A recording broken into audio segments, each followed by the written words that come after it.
You agree on a lot of that. There's a. Have you thought, because you shut on a, is it Sunday and a Monday? You have the 2 days when you're closed completely.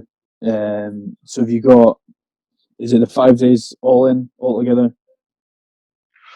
The whole team. Yeah, pretty much. So we only do dinner service. So we do dinner from 5:30 till about 9:30, Tuesday to Saturday. So it's still a long week. Like obviously in the kitchen, there's a lot of prep that we need to do, and we're there from very early till very late. And the Mm-hmm. front of the house, we try and balance it a bit. So if there is a quiet night, someone will be let go home just to, you know, a couple of hours extra sleep or whatever it may be. But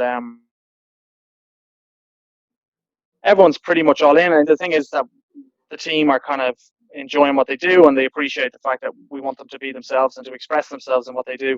So it's kind of like we all like being there. Obviously, you'd So rather not be working and just on your private yacht, but that's not the case for us. it's not So happening.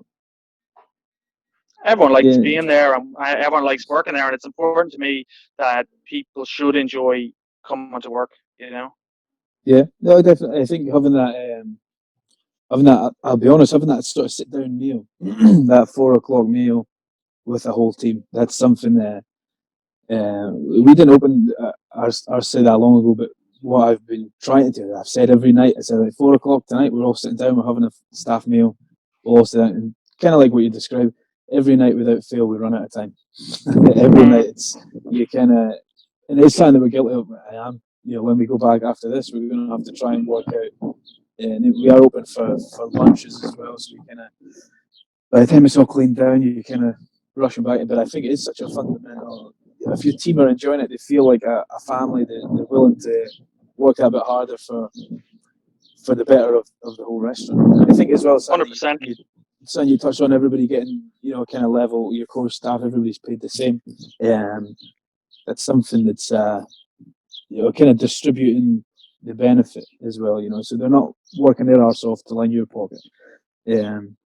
Which a lot of places, that is the case. You're working 70, 80 odd hours a week to line somebody else's pocket, and you don't see a penny extra For yourself. sure. Yeah. So that's a nice, keeps it nice, level playing field. Everybody's invested that way. For Everybody's kind sure. of, and I And think, saying that, I kind of, if we plan like a second project or a third, it's about kind of bringing those guys with you. And so, who was, your manager who worked really hard, or your sous chef, maybe they end up running the place and you're on to the next place, and maybe they end up running the new place that you do, and you can kind of down the line maybe give them a stake in the business or a small piece of it, and it kind of means that there's a ladder worth climbing. Whereas the usual rule of thumb at the higher end of things is like you do a year in a place and you stick it on your CV and you move on, because there's a sous chef and a head chef there already, and you've no chance of progressing or moving up the ladder. So, trying to create incentives is important, I think. I think it's one thing we try and focus on. I don't know if you do it at all yourself. We try and we focus on internal promotions. So it's almost, when the time comes around that we're looking at a sous chef or we need a sous chef, we've kind of been training up the next guy for the last year or so. So give them a chance to step up rather than outsourcing another chef. Is that something that you? Well, we're so small. We're so small that it's not like we have a deep pool of staff to promote. But of course, that would be the way of it. But we'll see how it plays out now. If and when all this ends, and maybe we can start looking at doing a second project or something like that, or growing the team. But you're always better off with people that you know and people that you have worked with before, or people that like a company chef that we've kind of been bringing along with us. Like if there's room for a chef de partie in the year, maybe he'll get promoted up because he's bought into what we're doing. So if at all possible, I would promote from inside the business. But like I said, with 7 staff, the pool is quite shallow anyway.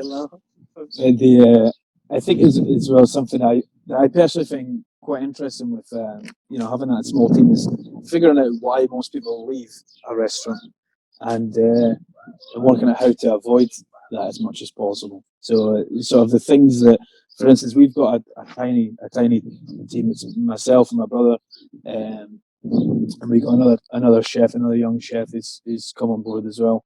And the idea is that he's our youngest chef, Gavin. He wants to work in London. That's his big thing. He wants to experience London, experience these big fancy restaurants. Mm-hmm. So for me, I want to send him there. Yeah, I want to send him there. I'll have him come back, obviously, because I like it. He's a good chef. He's a good guy. He's an asset to the team. So I want him to come back with all this extra knowledge. But do you think, do you would think about things like that? Things like maybe sending the staff on like a stage or something. And it was tricky with a small team.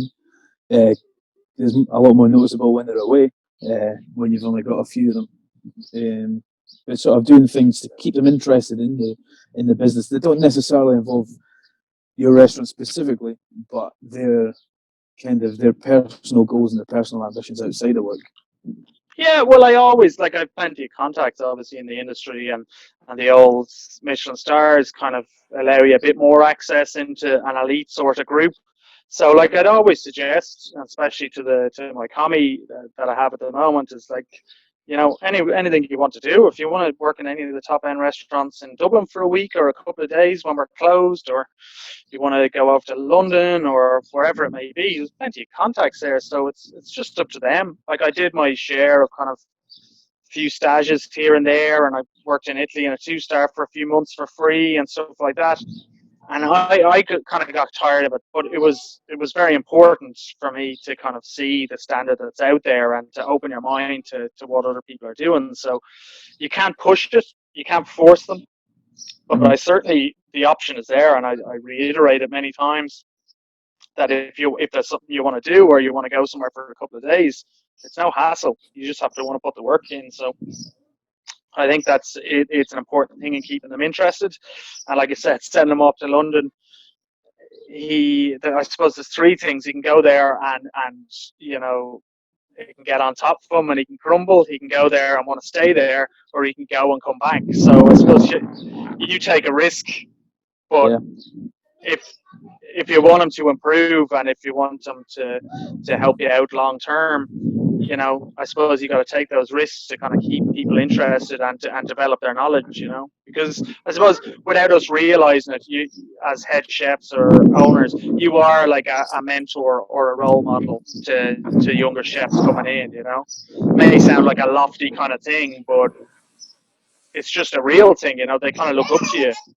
Yeah. So if you can help them out and guide them and send them off somewhere through your contacts to get them better, they'll appreciate that in the long run, How do you find it? How old were you when you got your first head chef job? I was 27. How did you find that? It was a Michelin star restaurant. Was it? How did you find that going from a? Because I think a lot of people say it when you are sous chef, and when not, a lot of people say, "Oh, it's a big difference between being sous chef and head chef," and I don't think you appreciate it until you do it, and you realize suddenly there's nobody above you, and maybe there's an owner creatively. There's nobody above you showing you these new things. There's nobody. It's almost like maybe this is just me again. Maybe I'm just pointing at my own weaknesses here, but maybe you get to a stage where it's almost like I know what I know. How do you continue to learn whilst also running your place? How do you keep that information coming in? Because the industry is evolving so much all the time. It's quick. Yeah, and try to keep your finger on the pulse, I think, is important. But at the same time, how do you go about doing that?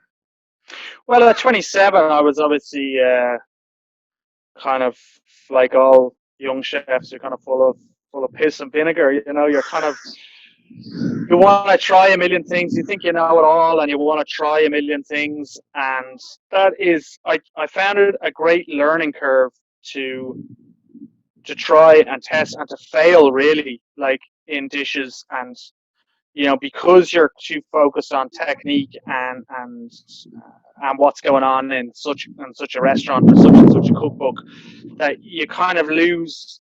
It was important for me in getting me to where I am now, because now I'm comfortable with the way I cook, and I have a box of tools from the places that I've worked and the recipes that I've got and the techniques that I've developed, that I can now create dishes my own way. Whereas back then, you could create a good dish, or you could create a dish that just had no soul or anything to it, because you were just playing around with your technique and stuff. So it's a big learning curve, and it was a bigger team I was running as well, and a new team. So you had to not only take the stress of trying to maintain a star, trying to develop the menus, trying to develop the chefs, trying to run services. It was very, very tough, that first head chef job, because the pressure was so high, and what I found different is that the fact that I own my restaurant, that I can do it the way I want on all aspects of the restaurant. Whereas then I was in charge of the kitchen, and the communication with the front of the house wasn't great. The relationship wasn't great. So it was very difficult to kind of to run with an idea in the kitchen if it's not reciprocal, if you're not on the same wavelength as the front of house. Yeah, do you know what I mean? They've got to sell what you creating it. They've got to sell it. Yeah, they're the guys. Yeah, and if they don't buy into it, or if you don't buy into what they do, well, then you're not kind of sailing in the same direction. And you have to learn these things. You can't just be fly off the handle and throw your weight around because you're the head chef in a Michelin star restaurant. If you're not in communication with everyone else in the restaurant, and you're not kind of working for the same goals, you're only going to lose. Do you ever struggle finding that balance between leading the team and not necessarily being a friend to them, but not being the hotheads, not being, there's no real aggression in these kind of, especially in an open kitchen. Do you ever find that some people just take the piss, basically? It's almost seen as a weakness, although you're doing it with the best interest of everybody involved, including the restaurant. You try to be a little bit more collected than the guy that taught you, or the head chef that you worked under. Try to take from that didn't really bring out the best in you. Probably caused you a lot of unnecessary stress. But the flip side is, if people aren't, not necessarily scared of losing their job, if they know that there's not necessarily an initial repercussion for fucking signing up, do you feel that people kind of run with that a bit? It's tough. It's a tough one to balance. Yeah, like I always go with the rule, like it's kind of 3 strikes, and then you're within your rights to kind of have a real go. But I suppose the worst thing is where you're everyone's friend, because people do start to slack then. So there always has to be a small element of fear, but not in a way where you're just hammering people all the time. Just lads need to know that if they're not performing up to scratch, that they need to wake up. Now, what's important for me as well is, no matter whether it's a positive or a negative kind of confrontation with one of your chefs or one of your staff, it's always important. It usually takes me about 24 hours or so to kind of reflect on what I did right and wrong in the situation anyway. And if there was a better way, you have to, I suppose, be empathetic to someone else's point of view. And okay, not everyone is exactly like you, and they don't operate in exactly the same way, and they're stimulated in different ways.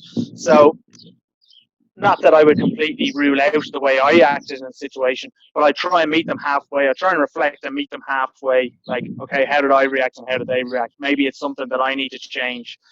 And it can help you to approach situations in different ways. But certainly people can take the piss if they're not kind of given a hammering once in a while. But it's not about, I don't do it to keep people on their toes or to character build. I do it when they're not doing their job. I look after them. I want them to do their job properly. And if the standard's not there, or if they start to slip from the standards, you can't let that go. You need to, I suppose, in the middle of a service, so maybe commies that I would have had in the kitchen, their first job is to start sending out snacks. And if they're not right in the height of a service, it's easy to let them go because they're okay. But the lads need to know that it's not okay, that it has to be perfect. So you need to take the snacks back, even though it's gonna bite you in the ass getting the rest of the food out. You need to bring it back to them and show them how to do it, and make sure that the stuff is coming out right. So yeah, I suppose an element of fear of repercussions is important, but as well, yeah, the leading by example is the important thing there. So that if you're taking something back and explaining why it's not right, they can respect your decision instead of going, oh well, when you do it, it's shite, So why would I do it any better? You know what I mean? So Yeah. the leading by example was always a big thing for me. For me, I think as well, there's an aspect of, I think, and maybe you stand at a totally different viewpoint on this from me. But in a kitchen that I'm in, for instance, I don't necessarily feel like I have to be have the best ideas all the time or be the best chef in the kitchen. You have to be the leader. You have to control the service. You've got to do all the important things to make sure it runs smoothly. But just like what you said there, if they turn around and say, "Well, it's shite when you do it," obviously it can't be. You've got to set the standard, and it's got to be there. Do you have that kind of giving everybody the creative space to come up with their own ideas, come up with their own twists, maybe even twists on dishes that you've put on the menu, things that you're passionate about? I know it can be tricky sometimes if you think you've nailed the dish and somebody comes up and says, "Well, I think it should have to do with a little bit of this," and it hurts a little bit. But is that something that you encourage? Yeah, well, I always try and make the effort to put dishes up for everyone to taste. So we'll taste it and I'll ask everyone's opinion. Now, like I said, I'm my worst critic when it comes to dishes. So when I taste it, I'm the first to taste it, and I pretty much already know what shouldn't be there, what should be there, what I've done wrong. And sometimes everyone always has an opinion, and sometimes they're valid, and sometimes it can kind of miss where the inspiration or what you were trying to achieve with the dish. But in general, like I'll come Mm. up with the dishes, and my sous chef and the other guys will taste it, and they'll find small ways to innovate or small ideas. The important thing is that there's a conversation, and in the conversation and in the back and forth, usually you find the tweaks you were looking for just by bouncing off each other and saying, okay, well, I like this and that's working, but that's not working. Or maybe we have, like, a good example would be with one of our desserts. We had like some orange cake on with a blood orange cake with a couple of other bits, but like a couple of months back we had gotten some bergamot lemons and we preserved them downstairs, and it's kind of, you just have these jars of preserved lemons and what we use them for, but the dish itself was lacking something to kind of bring it together. And you just start a conversation, and then it's like, oh, what about the bergamot lemons? Why don't we do like a curd out of the bergamot lemons? And what we ended up Mm. with was something really fragrant, but something as well very savory, quite with the saltiness of the lemons, and it really helped in tying the thing together. And it was only by tasting and initiating a conversation and a back and forth that we figured out the missing element that would tie it all together. So I'm more than willing to. I'm open to people's suggestions for dishes, people's suggestions for what's right and what's wrong. I will say that in general, I'll know what's wrong with the dish before, as soon as I taste it. But it's important to at least have that conversation, because it makes everyone feel a part of what's going on, and it also stimulates your chefs to kind of think on their feet and to use their kind of brain and their palate and whatever else, and it stimulates them. So even if you're not going to take anything they say on board, the initial conversation is healthy. And then Yeah. if someone sees that they've had an influence on a dish, or even if they feel comfortable enough to ask the question, and you can explain why you don't think it's a good idea, you're still kind of stimulating them and kind of progressing their knowledge and their kind of their palate and stuff like that as well. So It's still it's a learning process for the younger chefs as well, coming through, experience and understanding as well how you put the dish together. I guess is would be a big thing for a young chef to kind of learn and take on board. I do think a lot of the younger guys I've spoken to, sort of 19, 18 year olds, they almost as an illusion of grandeur sense of a dish needs to have X amount of textures, X amount of fancy ingredients. It needs to be plated up with little dots. I'm going to need to buy tweezers. I'm going to have this, that. And, it's kind of it's almost built in that automatically means better. But it's interesting to have that complete contrast to that, saying that you can bring this right back down to simplicity. It's something as simple as and it's obviously a huge way. I'm not degrading this dish at all. The pasta, something as simple as a pasta dish that it just hits the spot, and that's the great thing about it. It's that moment without any of the bullshit involved. All the frills are off. It's just excellent in what it is, and I think you allow the dish to shine a lot more without.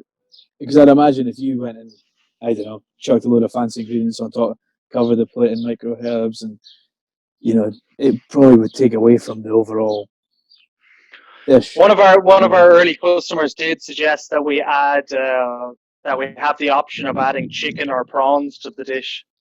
Yeah. It's just okay. Just don't bother coming back. You can cook it. But Yeah, what I mean? I like it because it keeps you humble as well, and it shows you. It's a good kind of reference point when you start overthinking dishes. And I find if you overthink it, that you start to lose what's integral about it, which is flavor. So when you come to all the dots and the tweezers and this and that, there's a place for them. But it's kind of, the fancy stuff is kind of a young man's game, It's when you can't have the confidence in delivering something really simple and you can't stand behind it.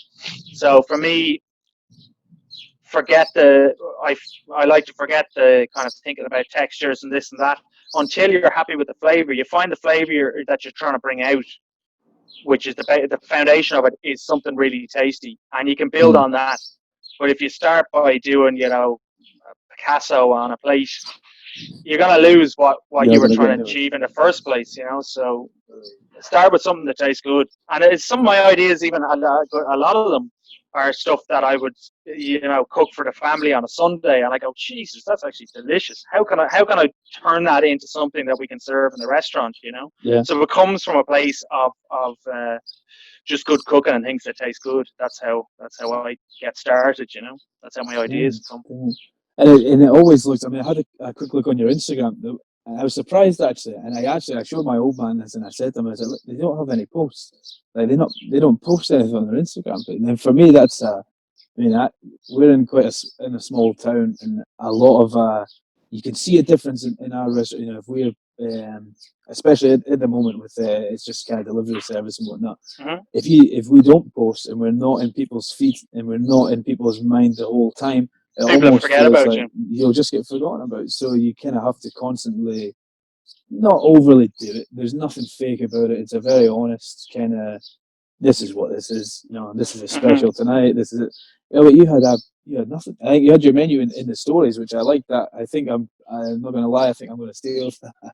Definitely going to steal that. That's quite nice being able to see your whole wine list, through the pictures now. It's really, that's cool. But the kind of, you don't post anything on your social media there. Is that intentional?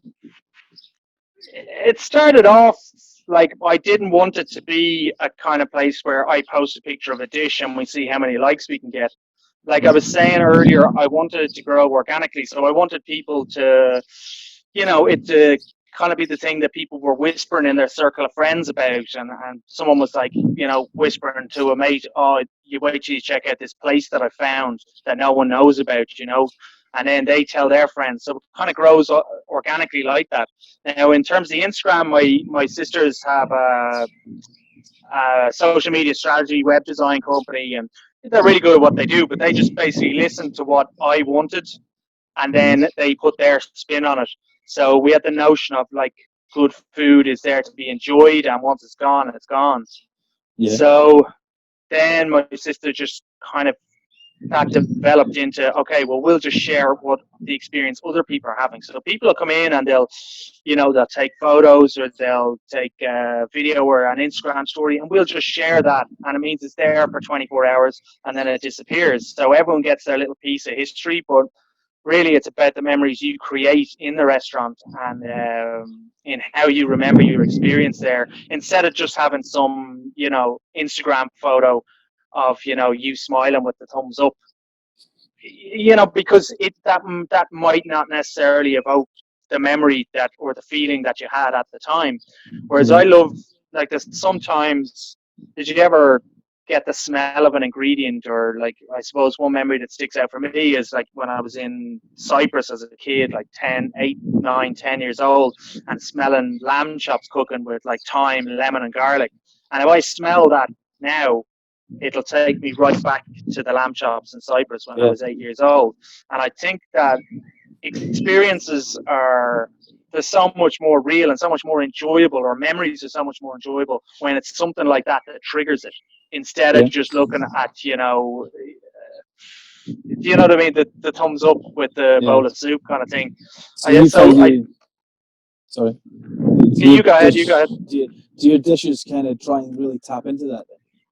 Are you trying to tap into people's previous memories, which obviously is quite a hard thing to do, try and tap into things, or are you trying to create a new memory for them in the restaurant? Something that maybe for you started off as you said, the fairly, it's kind of takes you back to something, which obviously does sound for you, but is it about for the customer? I guess you're creating new memories there and then in the restaurant on the spot, instead of Um, trying to tap into something that they're already familiar with. well, I find that the best dishes that I come up with are ones that you can that evoke nostalgia or something like that. So I suppose one thing is that you're always trying to create new experiences for people, and maybe that creates those memories for them that in 10 years they'll smell or taste or hear something that'll bring them back to that dish that they had in Variety Jones. But what's also a surprise is how many, again, sounds quite lofty, but how the same people are, and how, okay, my memory of that smell in Cyprus of the lamb chops cooking, if I can create a dish that has those kind of flavors or aromas, you'd be surprised how many people go, oh Jesus, one time when I was in, Greece and I had this bit of lamb, it's exactly like that. So that Yeah. happens a lot as well. So I suppose it's a combination of the both of them. But for me, the in general, the better dishes that I come up with will have some link to something from when I was a kid, or something that I ate sometimes somewhere else. It that has the touch of nostalgia about it. And if Mm. people get that same thing, or the odd customer gets that same kind of bit of nostalgia when they eat something that I cook, it's the best feeling, because you serve it to them, and then they're telling you that it brought them back to, such and such meal in Ballygoat backwards 10 years Yeah. ago. Yeah. The job is done. Then Yeah, you've you achieved what won. you've set out Yeah, to achieve. Yeah. What's for the sure. what's the idea behind not having a sign? Initially, it was because we were planning on getting the shop front redone, Yeah. and then we kind of ran out of money to do that. So it was kind of by default, but as well, it was again kind of linking into the same, not pushing the advertising thing, kind of best kept secret, cult classic, Mm. not bestseller kind of mentality, which is that it'd be the place where someone would tell you about it, where a group of friends were talking and you overheard them, or somebody heard the name Variety Jones and started to ask the question to someone else. So it's kind of organically and people talking about it instead of pushing it. More of a Which is speakeasy kind of, kind of. yeah. Which by default it started like that, and then it just started working for us. So we did get a lot of customers coming in and going, "Well, you get a sign outside," and so it's so hard to find. It's like, well, you know, the people who seek it out will find it, and then they'll tell you. They'll tell you if you're Mm. looking. It's not going to be. You're not going to see the golden arches of McDonald's from I across the guess. city. I guess that it kind of stands out. It must be easier to find because you must be the only restaurant in Dublin without a sign. So you must. Yeah, it's a bit like that. Yeah. Surely that makes it easier to find. What is it like in Dublin in terms of how condensed it for places to eat? How many? Is it quite a diluted kind of? Is there a lot of general places but not really many? Forgive my ignorance. I've not actually been to Dublin before, so I don't That's all actually. right. That's all right. I think there's a decent standard. but there's a lot of middle of the road. There's a lot of poor quality and there's a lot of high quality. So you've Mm. got a good mix. Dublin is so small that like you could walk across the whole of Dublin in 30 minutes. You know, you could get Yeah. from one side of the city to the other. Where I am is the oldest part of Dublin, in Dublin 8 Hmm. in the Liberties. Um, and there's not much in terms, there's nothing like my place there. There's no high end restaurants. So it's not off the beaten track. It's the center of the city, but it's just an area where people, historically haven't set up restaurants. But in general, the standard is good. Like I think everyone is just improving as time goes on. But yeah, if you're looking for a fine dining restaurant on Thomas Street, where I am, you won't find it. So look for the one No, with the shitty shop front, and no, you no get a sign you of get it. a decent bit of grub. So how do you find? You're saying as well, your brother's the manager there as well. You're saying he's Mm-hmm. how do you find that? That kind of family. Does that? Cause I understand everybody that my whole family's involved in this one. So yeah, it's got pros and cons. How do you find dealing with the cons as such? If there is any for you, maybe your family's totally different. Mine's are maybe Well, it's just all the difficult. well. First of all, me and my brothers and sisters get on very very well. Um, Second of all, we built the place together, so we took a rundown shop and we pretty much did 50-60% of the work Mm. ourselves, from whatever holes need to be dug, or plasterboard in the place, or whatever needed to be done really. So we were in it together from the start. It was all my money that went into it, so like I gave him a piece of the company, but I'm the boss really. So it's not that there's never going to be a thing where I'm throwing my weight around with him, and I can trust him 100%. And I trust that the gaps in what he doesn't know, that he'll try and fill like I will. We're trying to get better. So there's no hassle. If there's a deciding kind of opinion, it'll be mine. But I'm more than willing to. We try and talk everything out and see the best way to progress. So I'm not trying to throw my weight around, and neither is he. Yeah, I think it brings a huge amount of positives as well. I only be careful what I say. My brother's actually editing this, yeah, and to put it out for the podcast.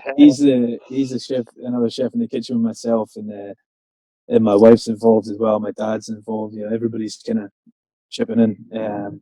But it brings a huge amount of positives as well. They're already invested. Everybody's already invested in the vision. They Mhm. all they know you're all on the same page. You know what you're driving towards. It really helps you kind of push things forward. I mean, an old boss of mine always said, never work with friends and family. Just don't do it. It's not worth the hassle. And I think that it's kind of flipped on its head a bit, and it's kind of Well, the I see. benefits I've outweigh. worked with friends. Like my last restaurant, I was in a partnership with some friends who are no longer friends, and we're no longer partnership. Oh, this sounds But like now, we'll explore this alley a bit more. This sounds good. yeah, it basically just didn't work out. We Mhm. had a silent partner, and then a guy who'd worked with for years, and he had certain ideas of where he wanted the place to go, and then my ideas were different, so we clashed, and someone made a poor decision to handle it in the wrong way, and I wasn't going to have that. So it got a bit hairy, but sure, we sorted it out. They're still in business, and I have my business, so I don't know, whatever. Let the negatives go and try and push on. Yeah, Whereas if working with my brother, there's no back channeling. There's no, ganging up behind the other person, or with other people against the other person. If there's an issue, we talk about it, and mm, communication is absolutely key to a healthy kind of working relationship. yeah. Oh, yeah. And how do you? There was one last point. This is the last point that I want to go. I appreciate I've probably taken up more of your time already than I initially said. There's just so much stuff when you get into it. There's just so many things I want to ask. There's so many questions. So much.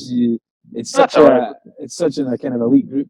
Being in a star situation. Getting an insight into that is it's priceless for myself, for the other chefs that are maybe not necessarily aspiring to get there, but it's definitely something that it's well respected. How do you the idea between your open fire, your fire pit in the kitchen? How did that come about? And yeah, it looks amazing for a start, especially in an open kitchen. Um, I'd Well, imagine it keeps your heating bill down as well, somewhat. so my personal heating bill, yeah, because I'm just absolutely roasting in front of it all the time. So I have no issues with having to wear extra layers. It came about because I suppose, again, challenging myself because I'd never cooked on one before. And you just kind of get tired doing the same kind of stuff over and over again. I'd spent a bit of time in doing some consultancy work in Washington, D.C. before I set up the restaurant, or in the process of saving for it, which the money I was getting paid for that helped matters. Mhm. But there was a couple of restaurants there. There was a guy who used to work with Sean Barock, Yep. in Husk and stuff down in Charleston, which is all open fire. So this Jeremiah Langhorne, I think his name is, but he runs this place called the Dabney in DC, um, which is all open fire. They don't have any gas or electricity for any of the cooking equipment, and they cook Yeah. everything open fire. And I remember just tasting even just the vegetables coming off the fire, and it kind of blew my mind. How something could be so simple but just deliver so much. Um, so it was always kind of in my mind just to challenge myself. And it's not like I'm sticking, ribeyes over the fire because it's quite a small area. Mhm. So what I do, most of my fish would come off the fire and vegetables off the fire. And it means you get good organic vegetables. You don't even have to cook them. Like Yeah. before, you don't have to blanch them, really just throw them on and you get that lovely balance of sometimes some bits are charred, some bits are kind of smoky, some bits are crunchy, some bits are cooked through. And it automatically, what we try and do with, like, okay, well, I need texture here, there, and everywhere. I need color here and there. Good organic vegetables in season off the fire. Like I do a little bit of pearl barley and some homemade goat's milk ricotta or something like that, and it delivers all those things. It's just Mhm. vegetables, pearl barley, and homemade ricotta, and off the fire you have the texture, you have the color, you have such a balance of different textures. Yeah, it's just magic. So it's like marrying again all those kind of techniques that I've learned over the years at the higher level of things in Michelin star places, and then matching that with something really primitive and really, because it's literally just, I'll throw a resting rack that you rest your bread on top Mhm. of some smoldering coals, and I'll throw something on top of that, and then Yeah. just throw a load of garlic, butter, and lemon juice, and it is just solid flavor. You don't have to overthink it because it just tastes really fucking good. So it's just a challenge. I think if you're not stimulating yourself consistently, you get bored, Mhm. and if you get bored, the dish or whatever you're trying to do suffers. You need to be constantly fueled and stimulated, and in order to evolve and to get better. If you rest on your laurels and you start cooking the same thing for 2 years and you hate cooking it, you start to hate cooking, and it sends you into some negative places. So I think it's important to constantly kind of challenge yourself. And open fire really did that for me. It made me reinvent it. So when we started, like, I didn't know what I was doing, and you're looking at a full restaurant, and I have 20 pieces of cauliflower sitting on the fire that nothing's happened. So I'm like just blowing on the fire, like losing my mind because the food has to go. Yeah. So it started from that, and from freaking out trying to cook a few pieces of cauliflower, to being able to throw a whole trout on the fire and to be comfortable when it gets slightly blackened on the outside but perfectly cooked through the center. So it's a real learning curve. And open fire, it's not let's turn the gas on to 2 or let's turn the heat up to 180 degrees. It changes every second, and every dish that you put on essentially is different. So every Mhm. vegetable that you cook is not going to be cooked exactly the same as the one before. So it's constantly changing, constantly keeps you on your toes, and makes you push yourself, I suppose, because you can't Yeah. walk away from a fire. You have to keep it stoked. You have to, like, and I do all the fire cooking, and I work past as well. So there's a lot of running back and forward. So yeah, it really teaches you how to move your Mm. ass and to get things right and to change your style of cooking and kind of develop. Mm. Perfect. Well, I think unless there's anything else that you fancy talking about, I think that's. I think covered. I appreciate you taking up a bit. bit more than I initially thought. But we might need to do a second one sometime. Might need to come and do another one. Yeah. Well, I'm around. I And haven't exactly got a whole lot on at the moment. well, I was thinking that, and maybe once it's all over, we'll come and do one in person. Variety Jones, like we'll do that. Yeah. Well, anytime you're welcome. Anytime to come over, we'll look after you. We'll do it on the pass. That'd be an interesting one. Perfect. Well, thank you very much for your time. I really do appreciate it. It's been a good insight. It's been more than what I expected to find out. Actually, it's been a really good chat with you. All right, Dan. Well, That's thanks perfect. for thinking of me, and sure, I hope some of the garbage that I've been talking might help someone or might be of interest to someone. No, I'm sure it definitely will. Definitely will. All right, bud. Take it easy, all right? Be Be good. Cheers, mate.